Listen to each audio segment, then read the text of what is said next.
Hello, and welcome to another episode of Q&A's. This is for you, the viewer, to send in any of your Dayz, zombie survival and or related questions. And from this I'll give my answers and honest feedback and opinions on the questions.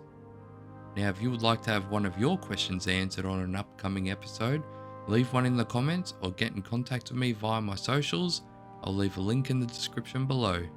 And if you do enjoy the content, please hit the like button and subscribe so you don't miss out on more. And so now the paperwork is out of the way, let's get into the questions.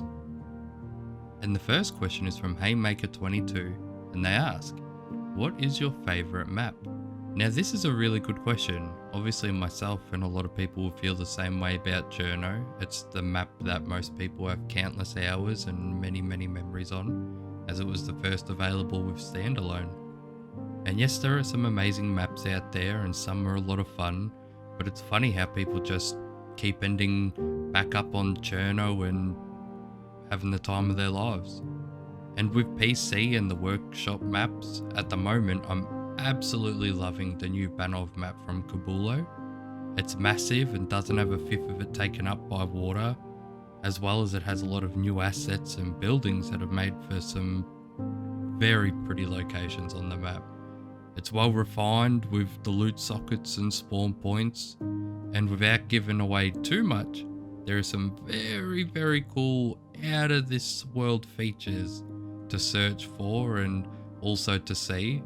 It's got the overgrown military base, which is just absolutely stunning and very well done. But no doubt I'll end up back on Cherno before long and finding myself at home again. And also another toss up is Namalsk. Now, with its very harsh environmental, threats, you spawn in at sub-zero temps, so straight off the bat you're dying. So that makes for the survival element of the game truly come to life. And it's got some really cool missions you can do to discover the secrets of Namalsk. So I definitely recommend that to anyone who loves a survival challenge. And it's a little different for console players, as they have Cherno and Livonia as the only options. But I have seen some custom areas made on them from like console server owners that have really given it some fresh life. But it does make me excited to see what the dev team has installed for 2022 with the massive overhaul they have planned for Livonia.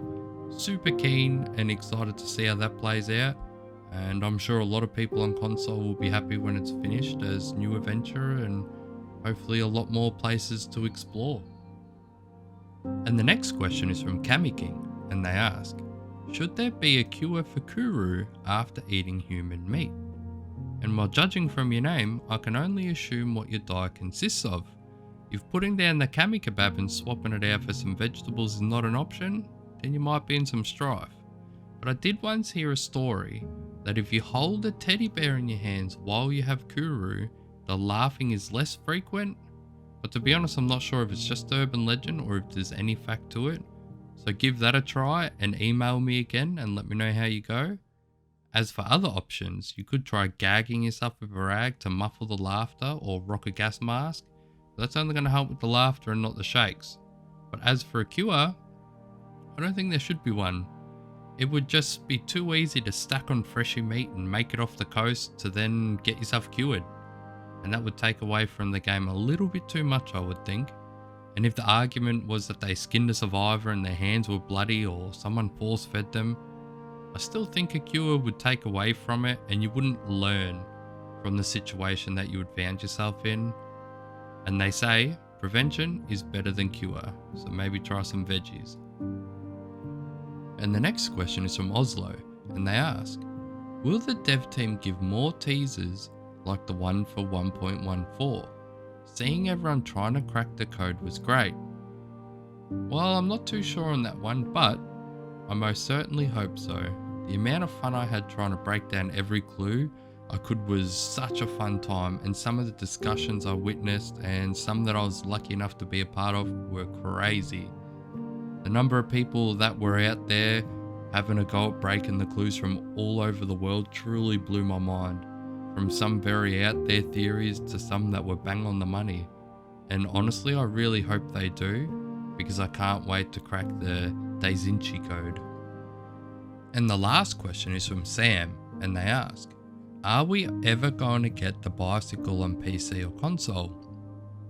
Now, really good question, and to be fair, I honestly don't know, but I have a feeling that devs are planning on giving us one hell of a 2022, and now in no way at all, when I say this, do I know for sure or want anyone's hopes to get up any more than mine are, but if we do see the return of bows for Christmas, then it's not to say some of the other features will be coming.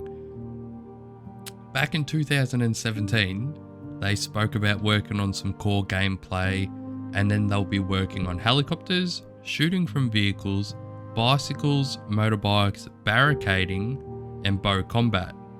So there is a chance they're picking up some of the old dreams and visions of DayZ and where the thought process was back then, and maybe they're throwing it up into a brainstorming blender and they're working on giving us some crazy content in 2022. Now, we can't get too excited, as honestly we just don't know, but I'm very, very keen to see what the roadmap for 2022 will be, and with an expanding dev team and its announcements for the Livonia map buff, I can only cross my fingers and hope for bikes. It's something that's always been on my wish list and would love to be cruising around the map on a bicycle, ringing a bell.